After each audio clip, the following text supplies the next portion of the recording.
Welcome back. I am interviewing Hanshi Deena Naidu. I'd just like to say as a footnote that nothing of this whole conversation has been prepared at all or staged in any way. This is just true friends having a great conversation. Off the cuff conversation. Off the cuffs. And just basically asking questions that maybe might be in your heads that you always wanted to ask about karate and meditation and life in general, you know. So, okay. So,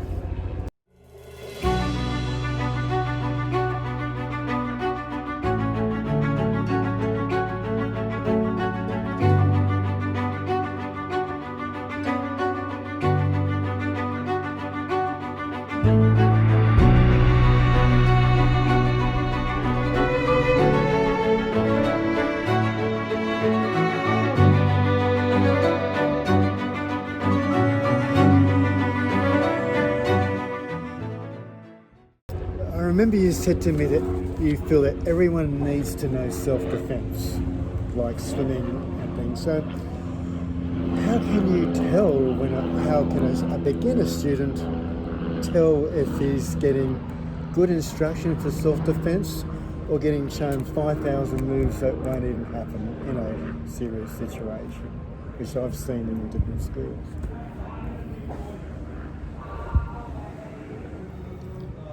Firstly, you've got to understand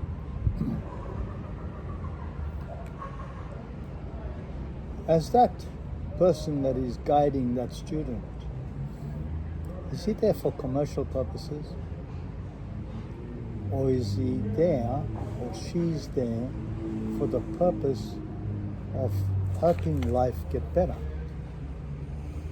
Okay. So, if that person is teaching for the purposes of money,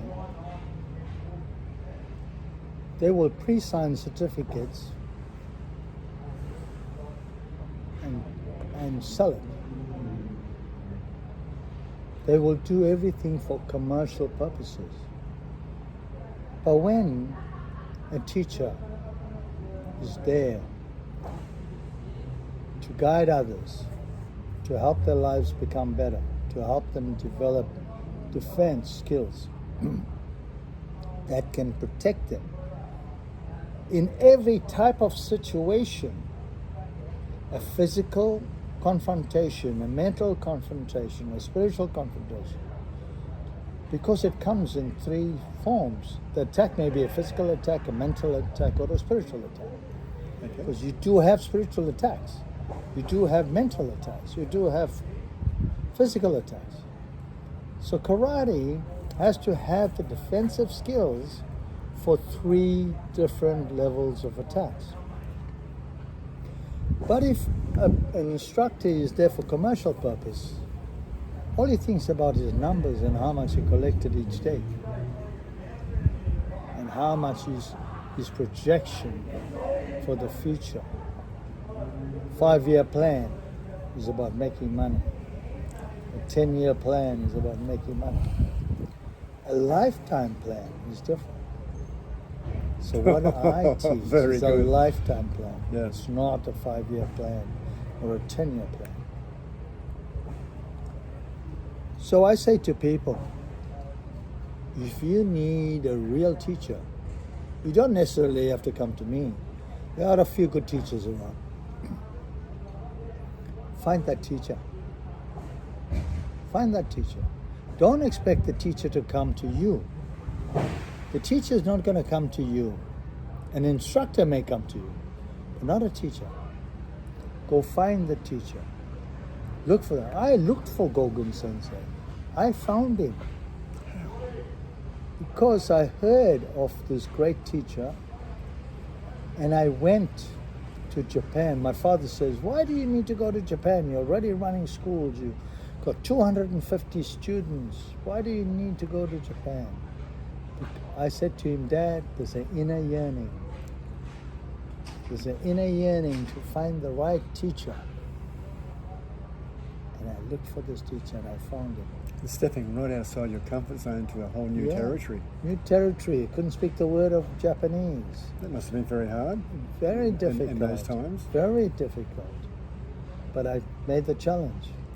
My father was very apprehensive about me going to Japan. Why? Why do you have to go to Japan? And give those Japanese so much money to learn. And it's going to cost you. You don't speak the language.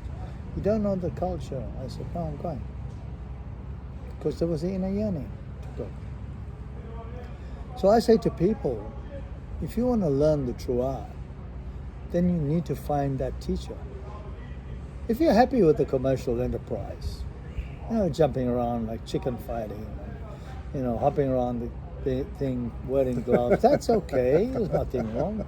Why are you laughing, Nidan? It's okay to wear gloves and jump around like chickens. Jumping around like chickens. I'm just trying to. It's okay. I'm getting an image here. Yeah. It's okay. I'm not trying to insult them, but I'm trying to say it's okay for them because they're comfortable with that.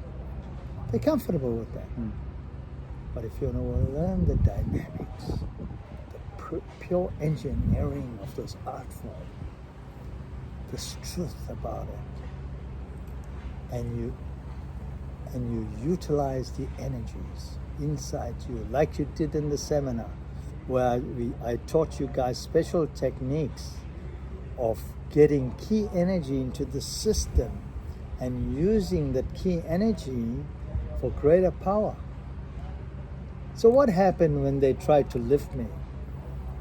When I stood haphazardly and I said to two guys, lift me up, they lift me up. And then when I stood in my stance and I grounded myself and I used key energy, they couldn't pick me up. That's right. Am I right? Yeah, did it really happen, or were you it just did, making it up? And it was like he was part of the actual floor and attached, like you were bolted to the floor. They couldn't move you. Couldn't. And they grunted and groaned. Yeah, they even sweated. One guy was so exhausted he had to sit down. I know. He had to sit down. He was so exhausted trying to lift me, he had to sit down. Now, I'm not saying, people don't misunderstand me, I'm not the greatest teacher. I'm a deep teacher. I teach depth. I'm not the greatest. If you're looking for the greatest, don't look for me. You're not going to find any greatness in me, but you will find goodness in me. I'm a teacher of good. I'm a teacher of Dharma. Dharma is my way. Dharma. Dharma is the only thing that can overcome karma. Because karma is action, cause and consequence, reaction, action and reaction. Right? Dharma is goodness, purity. When you have Dharma, you have purity, you have love, you have righteousness, right? It overcomes all the karma. It's like the ocean, the wave comes and it just goes back. So karma is coming towards you and your dharma is here in front and the wave just goes there and goes back into the ocean.